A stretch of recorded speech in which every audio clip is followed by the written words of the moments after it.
First, do not believe in the media. They're completely controlled by the billionaires through the Illuminati. And I would like for all of you in this room to look up the word Illuminati. Get up on the internet, okay? So you'll know what you're up against. These people are, some people don't believe this. They don't, they're just letting the bounce off of them. We've got to stop it. They're going to kill 80% of the world. You all hear me? They're going to kill people. They're going to kill a bunch of us, our relatives, my grandchildren. It makes me sick to think about it. You've got to do something. We need to hire a good attorney, a really good attorney, a Christian who will fight these people. These people are of the devil. They're not, whether you believe me or not, that's what they are. Obama's always taught people, whether it's whatever you call them, are in they are Zionists, okay? They're Zionists, and that's what's controlling us right now. It sounds crazy, but anyway, what I wanted to say was that we have a chance, but we're going to have to do it right now, or we're going to lose America, y'all. Do something. Stand up and be counted. It doesn't matter, you're going to die if you go through these stupid machines that got it planned. And when I learned that I was learning about this from David Rockefeller and Dick Cheney, they had been secretly filmed from a little hat pin at a Bilderberg meeting, all in London, England. 2 minutes. Okay, that's fine. But you gotta do something. Don't just whittle it away. It's serious. Thank you for your heartfelt honesty.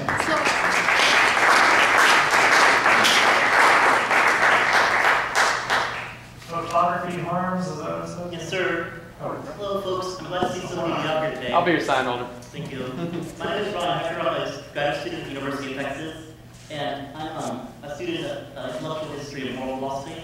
And I've often raised these very questions with my professors at the university, and I haven't found one of them who would defend the arguments made by the TSA regarding privacy. And I'm principally here to defend privacy because I believe that even though, as you rightly point out, the health concerns are sufficient to show the terrible injuriousness of these machines, I believe that the moral concerns are, if not equally relevant, equally damning of the designs of the TSA. I'd like to briefly share with you a summary of the argument against the TSA. So the TSA's argument is that citizens should sacrifice their privacy in order to secure their safety. That safety is ultimate and inviolable good, and that privacy is a contingent and indispensable good. What I think they fail to recognize is that people's privacy is a constituent aspect of their safety, and that when people lose their privacy, they lose control over their bodies and the view of their bodies by aliens and strangers. Aliens, by which I mean people who are not part of their family or people who are not part of their community, people who are not intimate fellows with them that deserve to have that intimate association with their bodies. And so I think that in robbing people of privacy, they're doing great injury to the psychological welfare of the population, and moreover, as you rightly mentioned, the psychological welfare of the employees who are forced to become brutes and tyrants over the passengers on a daily basis. Thank you for your thoughts. Good luck.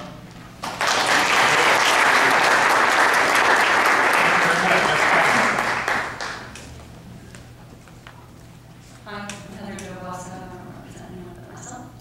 And in first making my decision whether or not to continue flying after hearing about the changes, I decided to go ahead and go for the pat-down, since I didn't know about the possible health ramifications of the other. And had a pretty good experience with that overall. But the main thing was that I kept control of the situation because I was dealing with an individual, somebody I could look in the eye. If this is really about money, it's not going to stop at the airports. These things are going to be places we don't even know they are going to be. I mean, you're going to go through a revolving door, or, who's to say where they get used next. I think the most effective part of screening right now is when you go hand your boarding pass and your license to somebody who looks at you and asks you where you're going today, they get a gut check. And I think that's what's proved successful in some of the foreign airports as well.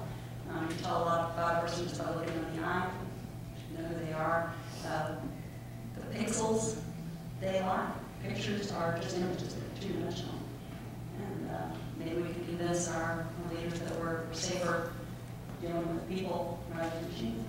Thank you.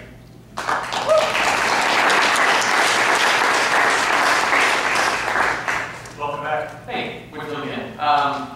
So you mentioned a very fascinating blurring of the genitals. Is that something that is a process? Could you elaborate on that?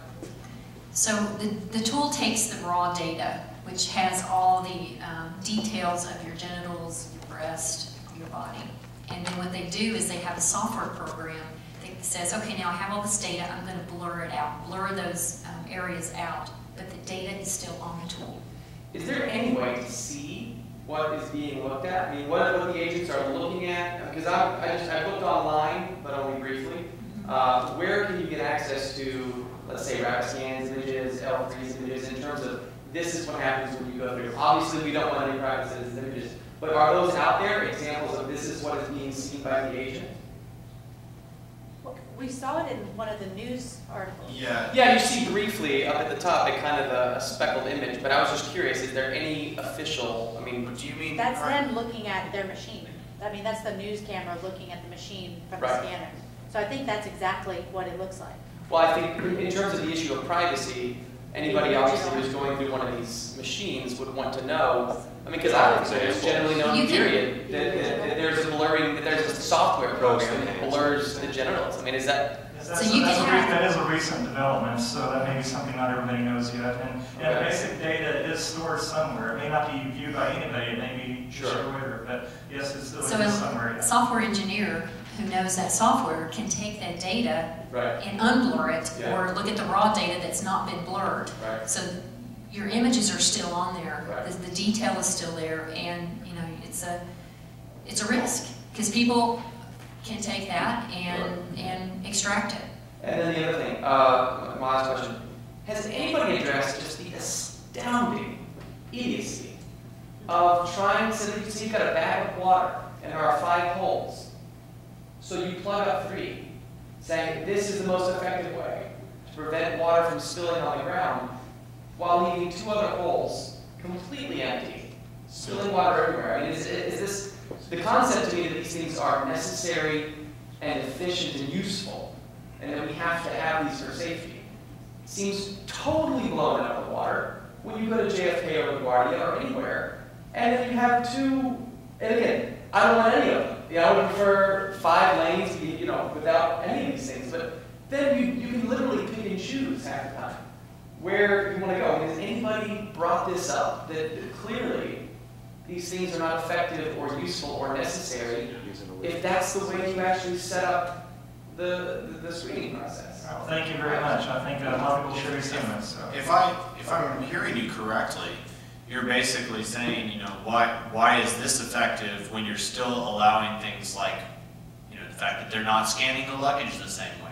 that TSA Or employees. literally 2/5 of the people, because what, you know, how is that a necessary tool to use when you don't actually use it 2 out of the 5 times when you have lanes there? It's not about safety, it's about money. But I was just curious, has anybody, I mean, has that been an issue that people have talked about? Has There are. have L3 and Rapiscan and the you know, the government that's on the side of this, have they kind of clarified this at all? That this is why we actually just spat these things around? There actually are, I mean, not to play devil's advocate, but I kind of am. There are studies that show that that essentially statistically selecting or random selection actually is a deterrent. Those are out there. Nonetheless, well, you should know that they do want to try and make this the standard. They want everybody going through a scanner. They do want that. Okay. They're trying to slowly but surely build us up to it. Because you will find, you know, More of attrition, and so. yes, exactly. Because Okay. if we, you know, if I can nick you one way, Right. then you're going to be worn down just for the next nick, and then for the next nick. And this is how civil liberties are lost over time. That makes sense to me. This is why you never want to give the government even a millimeter, Right. especially not a millimeter wave scanner. Thank you. Thank you. I see about 6 speakers. Let's try to keep it quick. All right, go ahead. Come on up. Didn't mean to discourage you, by the way. Thanks so much for having this forum. This is great. I had a question, kind of going back to the health risks from the last segment. Mrs. Ward, you talked about how it's very difficult to hold an executive federal government agency accountable for such actions as far as legal actions go. My question is, since cancer and those types of diseases often take decades, 30, 40 years to come about, and since it's going to be very hard to, get past this immunity that the federal government agency will claim in these cases that are going to happen in the future, and since we know it takes so long for cancer to show up, and people that will be public officials in 40 years had nothing to do with the deployment of these machines, how do we hold city council and our state legislature legally liable for these machines and any health damage they may cause to individuals? I'll let Jerry fill this one. What will happen is that the taxpayers of the future will be on them. They'll sue the governmental entities and name whoever is the commissioner or the head, not for individual liability, but as the representative of the governmental entity. And if there is a recovery, it's going to come out of the pockets of our children and grandchildren. It'll also happen quicker than you think. There's estimations that you will probably see on the order of 225,000 new skin cancer cases in a very short amount of time per year, which will lead to probably about 1,700 deaths per year. So I imagine that if this keeps on going, this is going to ramp very quickly. Yes, sir. Thanks. My name is Jack Blood. I know some of you guys out there. First of all, I want to thank these panelists because they are amazing. Back Texas and Heather, and she told me that she'd invited the city council members down here and they had something better to do. So let's make sure they get the video from this and maybe get it 20 or 30 times or 130 times. The last session, we were talking about the FDA and NIST. The FDA, as well as the Secretary or the Department of Agriculture, both run by heads of Monsanto, Mr. Vilsack and Mr. Taylor. So obviously they're a little biased about these reports, and that needs to be under scrutiny. Also, NIST took them several years to figure out what happened to Building 7. Most people don't know what Building 7 is from 9/11, and they told us that a 47-story skyscraper fell from office fires. So I think there goes their credibility. Also, and this is the point I have to make, there's no such thing as security, folks. It's an illusion, like the stock market. It's a total illusion. It is control. So we have a Homeland Control Department deciding how to control us more, maybe even using our social control number. And so this brings me to something that really worries me about the protests against the scanners and the groping and everything else. Because we could very well be led down this totalitarian tiptoe to profiling, which El Al does in Israel. They don't like the scanners, but they're going to profile everybody. You're all a criminal until they tell you you're not. There are truth kiosks being used in prototypes in places like Halifax, Canada. You've got to go tell them your itinerary, who you are, where you're going.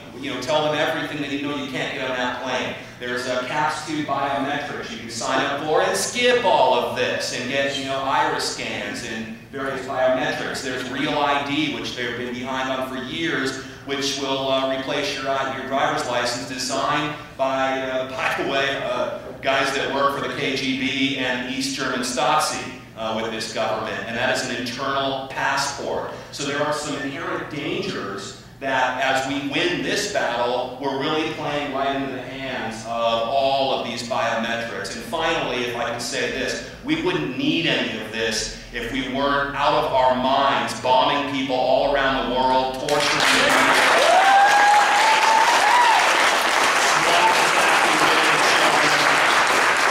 Stealing people's resources.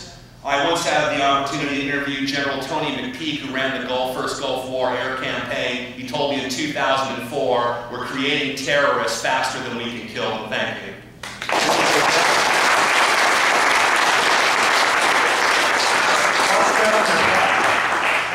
What's say on your head right there? Yeah. It's going to take a revolution. Oh, Yeah!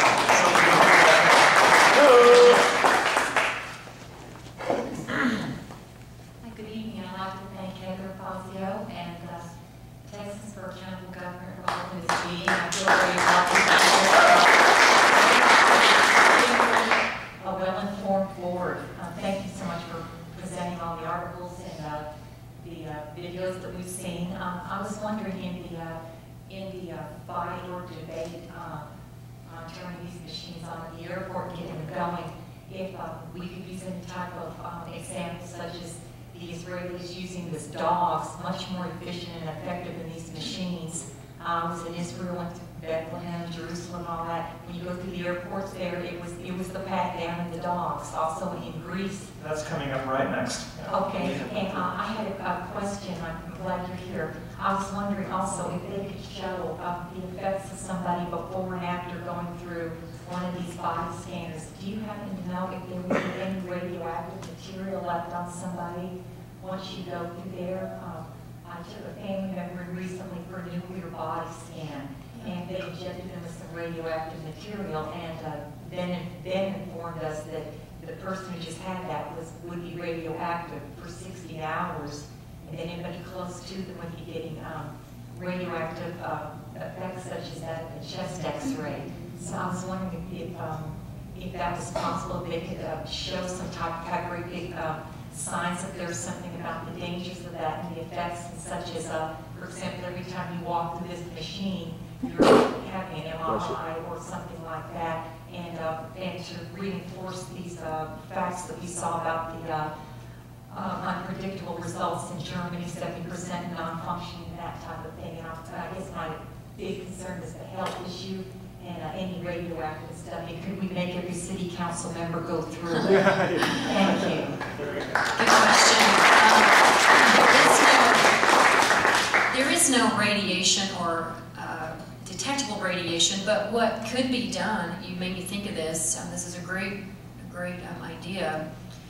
You would probably see a difference in pulse rate and blood pressure. That would be what I would call a metric of measuring people pre and then post, and see how that affects them, because it will heat you up to some extent. My blood pressure would rise just because I'm You angry. get me mad. All right. You can do a control group. Yeah, thinking about what I might do with a marshmallow peep. Yeah. Yeah. Go ahead, sir. My name is Stephen. I found it very disturbing that they can modify the image after they. Yes. Isn't that violate some kind of chain of custody concept? Like, it seems like it seems like that would violate the concept of chain of custody in terms of evidence, and they could incriminate you at will, if they wanted to. Yeah, I think it is illegal to take pornographic images of children, and that's what these images are. Yes. I have a question about the ionizing radiation. So the ones that are doing Bergstrom, even though they're still really bad with non-ionizing radiation, are the majority of the ones in the rest of the country ionizing radiation? I don't know the statistics on how many have been installed of each type. Okay. Just don't go through them. They're actually, you can, the best way to tell, honestly, now that I think about it, is if you look at a picture of, or if you walk into an airport and you can tell the differences between the two instruments. The X-ray machines have like these two, they're almost like just massive blocks that are just standing side by side. You walk inside, you do this, right? The millimeter wave machines, like we're getting here, have rotating things.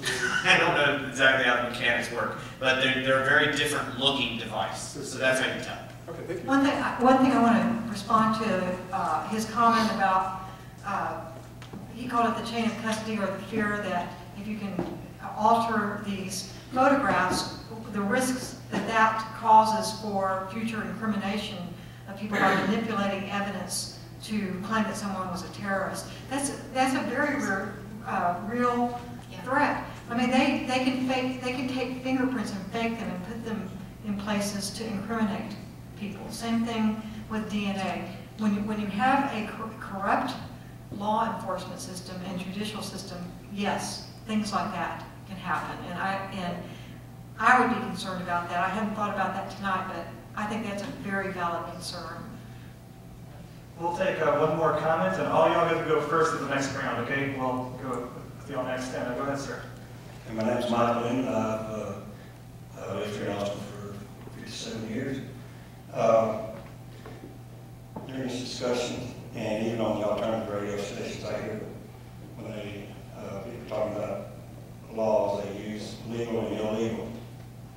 And I think that's the wrong terminology. When you use that language, you fall into their game because it's a legal system that was designed to go around the Constitution. And they established it with the Act of 1871. And there's a very big difference between lawful and legal, or unlawful and illegal. And I think as we move forward, any kind of pushback, we should use those terms instead of using legal and illegal because you're in their system. That's what it wants. Thank you.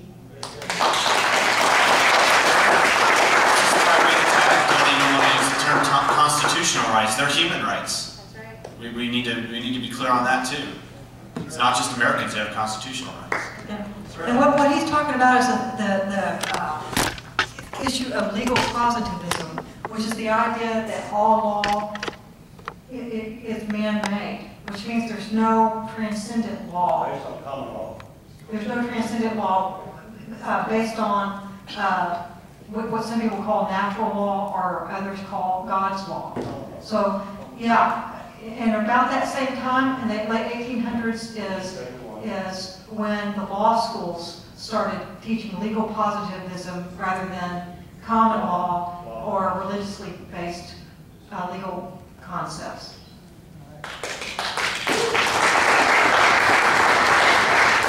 And now for another word we need to just roll out our tongue every time we discuss this issue from now on, and that is alternatives. So let's hear a brief audio clip from everybody's favorite NPR.